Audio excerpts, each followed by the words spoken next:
22장 여호와께서 모세에게 말씀하여 이르시되 아론과 그의 아들들에게 말하여 그들로 이스라엘 자손이 내게 드리는 그 성물에 대하여 스스로 구별하여 내 성호를 욕되게 함이 없게 하라. 나는 여호와이니라. 그들에게 이르라. 누구든지 내 자손 중에 대대로 그의 몸이 부정하면서도 이스라엘 자손이 구별하여 여호와께 드리는 성물에 가까이 하는 자는 내 앞에서 끊어지리라. 나는 여호와이니라. 아론의 자손 중 나병 환자나 유출병자는 그가 정결하기 전에는 그 성물을 먹지 말 것이요 시체의 부정에 접촉된 자나 설정한 자나 무릇 사람을 부정하게 하는 벌레에 접촉된 모든 사람과 무슨 부정이든지 사람을 더럽힐 만한 것에 접촉된 자 곧 이런 것에 접촉된 자는 저녁까지 부정하리니 그의 몸을 물로 씻지 아니하면 그 성물을 먹지 못할지며 해 질 때에야 정하리니 그 후에야 그 성물을 먹을 것이니라. 이는 자기의 음식이 됨이니라. 시체나 찢겨 죽은 짐승을 먹음으로 자기를 더럽히지 말라. 나는 여호와이니라. 그들은 내 명령을 지킬 것이니라. 그것을 속되게 하면 그로 말미암아 죄를 짓고 그 가운데에서 죽을까 하노라. 나는 그들을 거룩하게 하는 여호와이니라. 일반인은 성물을 먹지 못할 것이며 제사장의 객이나 품꾼도 다 성물을 먹지 못할 것이니라.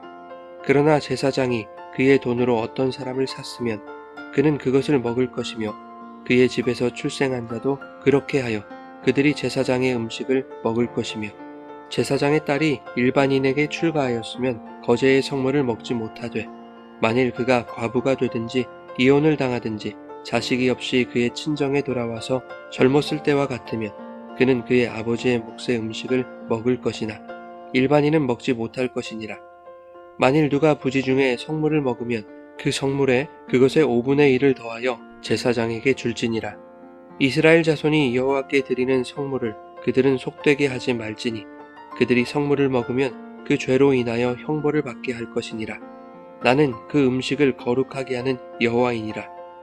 여호와께서 모세에게 말씀하여 이르시되 아론과 그의 아들들과 이스라엘 온 족속에게 말하여 이르라.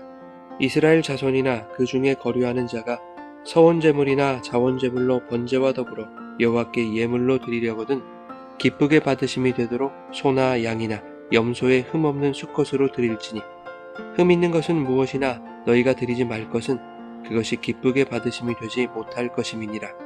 만일 누구든지 서원한 것을 갚으려 하거든 자의로 예물을 드리려 하여 소나 양으로 화목제물을 여호와께 드리는 자는 기쁘게 받으심이 되도록 아무 흠 없는 온전한 것으로 할지니 너희는 눈먼 것이나 상한 것이나 지체에 배임을 당한 것이나 종기 있는 것이나 습진 있는 것이나 비루 먹은 것을 여호와께 드리지 말며 이런 것들은 제단 위에 화제물로 여호와께 드리지 말라.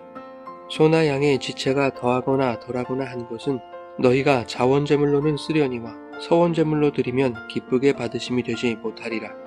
너희는 고안이 상하였거나 치였거나 터졌거나 배임을 당한 것은 여호와께 드리지 말며 너희의 땅에서는 이런 일을 행하지도 말지며 너희는 외국인에게서도 이런 것을 받아 너희의 하나님의 음식으로 드리지 말라.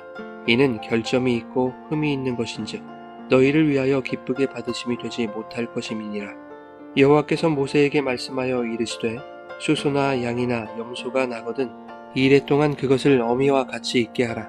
8째 날 이후로는 여호와께 화제로 예물을 드리면 기쁘게 받으심이 되리라. 암소나 암양을 막론하고 어미와 새끼를 같은 날에 잡지 말지니라. 너희가 여호와께 감사제물을 드리려거든 너희가 기쁘게 받으심이 되도록 드릴지며 그 제물은 그날에 먹고 이튿날까지 두지 말라. 나는 여호와이니라. 너희는 내 계명을 지키며 행하라. 나는 여호와이니라. 너희는 내 성호를 속되게 하지 말라. 나는 이스라엘 자손 중에서 거룩하게 함을 받을 것이니라.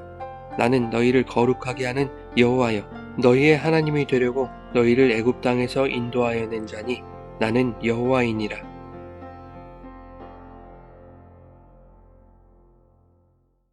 여러분 좋은 아침입니다. 오늘도 말씀의 은혜가 여러분의 삶에 풍성히 임하기를 소망합니다. 레위기 22장은 성물과 예물에 관한 규례입니다. 성물이란 이스라엘 자손이 하나님께 구별하여 드리는 거룩한 제물을 말합니다. 이것은 하나님께 드리는 예물이기도 하죠. 본문은 이 성물과 예물이 어떻게 취급되어져야 하는지 가르쳐 줍니다. 본문 2절은 제사장들은 이스라엘 자손이 하나님께 드린 거룩한 성물을 스스로 구별하여 하나님의 성호를 욕되게 하지 말아야 한다고 말씀합니다. 스스로 구별한다는 말의 의미는 제사장이 시체에 접촉했거나 질병에 걸리는 등 어떠한 사유로든 부정하게 되었다면 이스라엘 자손이 하나님께 드린 성물을 가까이 하지 말아야 된다는 의미입니다. 다시 말해서 제사장들의 몫으로 돌려진 제물을 먹을 수 없다는 것입니다.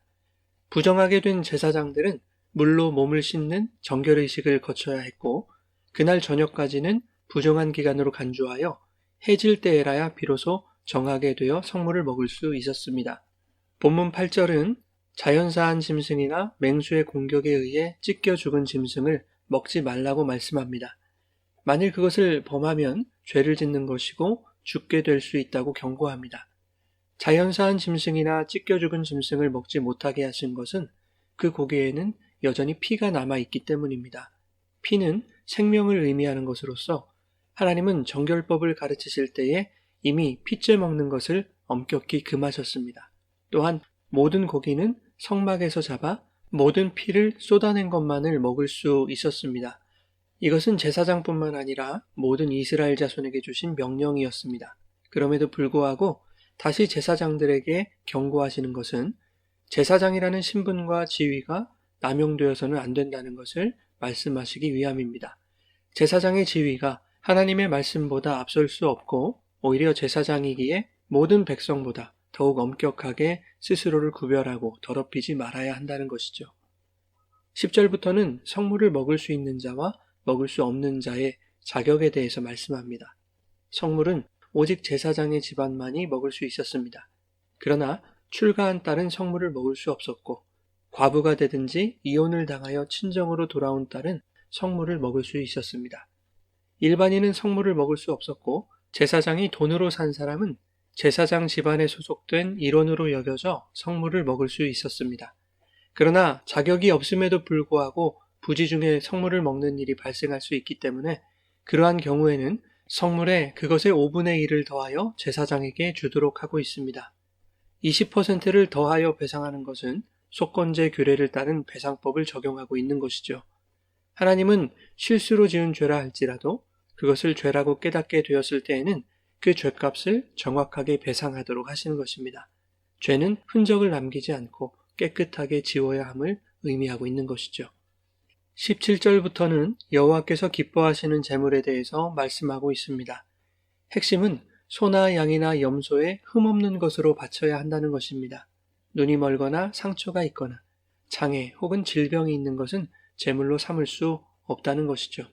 하나님이 오직 흠없는 제물만을 원하셨던 것은 그것이 곧 인류의 대속제물로 바쳐지신 흠없으신 예수 그리스도를 상징하기 때문입니다.